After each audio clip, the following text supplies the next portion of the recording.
nos lampes prêtes, chrétiens, préparons-nous pour l'heure où les trompettes annonceront l'époux. Amis de la communauté d'études quotidiennes de la Bible, bonjour, bonsoir. Comme d'habitude, c'est avec beaucoup de plaisir que nous vous retrouvons pour étudier la parole de Dieu.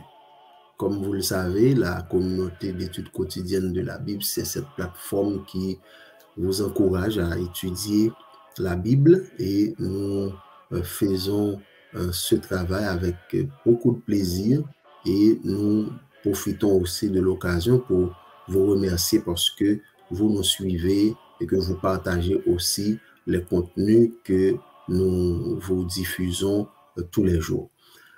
Nous vous souhaitons la plus cordiale des bienvenues à cette leçon, la leçon d'aujourd'hui, jeudi. La leçon, c'est aller dans le monde entier.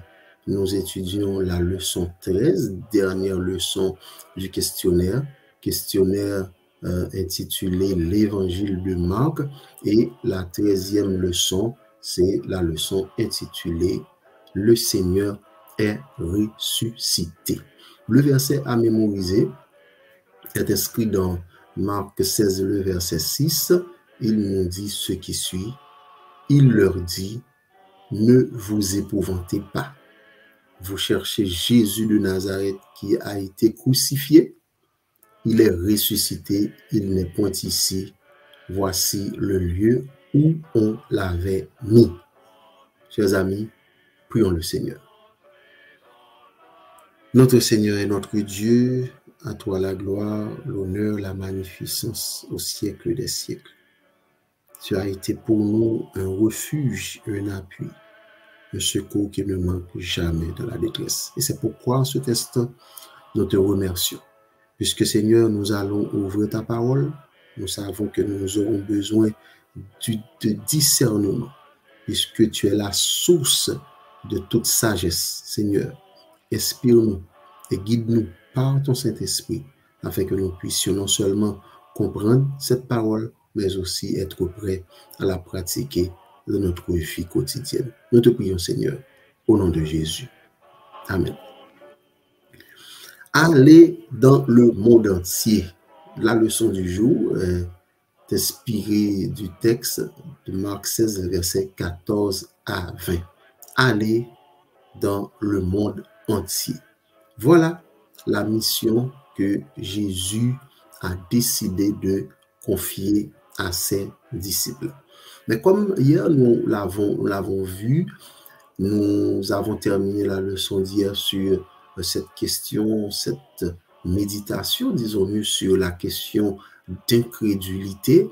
Il faut dire que Marc, dans Marc 16, à partir des verset 14 jusqu'au verset 20, il a mis l'accent sur le fait que Jésus s'est montré, Jésus a pu montrer à Marie de Magdala, a confirmé sa résurrection à Marie de Magdala, il a confirmé à d'autres personnes que la Bible n'a pas mentionné nommément, mais aussi aux disciples. Mais arrivé aux disciples, Jésus leur a communiqué, leur a exprimé son indignation, sa déception, disons mieux, du fait que ses disciples n'ont pas cru à sa résurrection. Et c'est important de s'arrêter un peu sur cette question parce que si ses disciples ne croient pas, si ses disciples n'arrivent pas au point où ils croient effectivement que celui qui est ressuscité, c'est Jésus, il faut dire que la mission que Jésus allait leur confier ne serait pas possible. Ce serait une mission impossible à réaliser. Pourquoi? Parce que aller faire de toutes les nations des disciples ou aller dans le monde entier dépend d'abord d'une question de foi. Si vous ne croyez pas, si votre confiance en Dieu, votre confiance en Jésus, votre confiance au Seigneur qui est ressuscité n'est pas une confiance inébranlable, vous n'aurez pas l'énergie nécessaire pour aller témoigner dans le monde entier. Et c'est pourquoi Jésus a pris le soin pour montrer sa présence, pour faire des apparitions à plusieurs personnes afin que les témoignages puissent concorder, pour que plusieurs personnes puissent affirmer ou déclarer, confirmer qu'effectivement Jésus, il l'a vu. Ils ont pu voir Jésus et que ce soit des témoins oculaires. Les disciples ont vu Jésus, ils ne l'ont pas cru, mais heureusement, Jésus s'est présenté à eux et leur a enfin convaincu qu'effectivement, c'était lui. Et c'est à ce moment que Jésus a pu leur confier la mission. Il faut dire aussi que Jésus ne s'est pas contenté uniquement de se présenter aux 11 disciples. La Bible rapporte que Jésus s'est présenté avant même sa montée au ciel à plus de 500 personnes différentes. Plus de 500 personnes ont pu voir Jésus, ce qui permet d'établir un nombre de témoins importants qui puissent attester qu'effectivement le Sauveur, celui qui a été crucifié, il est vraiment ressuscité.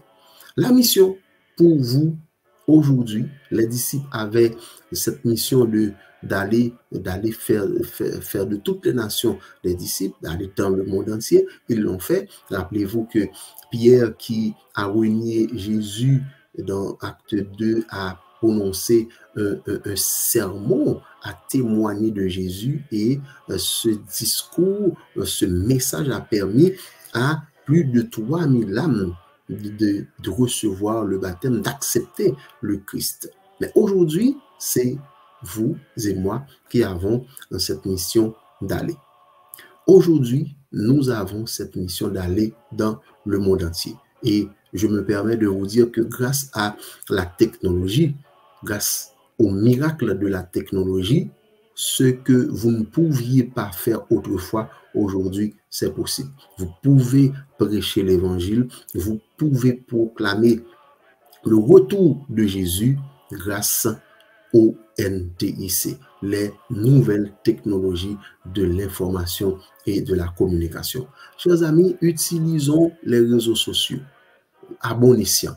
Oui, les réseaux sociaux peuvent nous aider à communiquer, à nous informer, à informer les autres, mais aussi je vous invite, je vous convie, chers amis, à utiliser les réseaux sociaux pour prêcher l'évangile. C'est ce que nous faisons à travers la communauté d'études quotidiennes de la Bible. Nous utilisons les réseaux pour proclamer l'évangile. Vous qui nous suivez, vous pouvez nous aider à faire ce travail. Lorsque vous obtenez, vous avez en main, vous avez sur votre téléphone, sur votre appareil, une de nos vidéos qui parle de l'évangile, qui parle de Jésus, qui témoigne de la grandeur de Dieu, partagez ces vidéos. En les partageant, vous contribuez à communiquer, à prêcher l'évangile.